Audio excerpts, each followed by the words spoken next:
लगमा में जे टूर्नामेंट होयवला छल तो वो अहाँके 20 तारीख के चालू छलै और अहाँके 20 तारीख 21 तारीख अहाँके पानि पड़लाके कारणसँ मैच रद्द कऽ देल गेलै और ओ रद्द भेलाके बाद अहाँके मैच रुकि गेल छलै।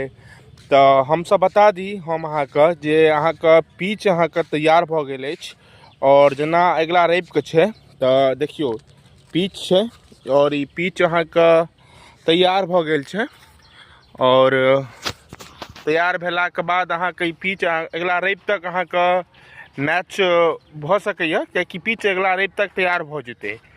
तो अगिला रविके अहाँके दोसर मैच प्रारंभ हैत लगमा टूर्नामेंट अगिला रविसँ चालू भऽ जायत।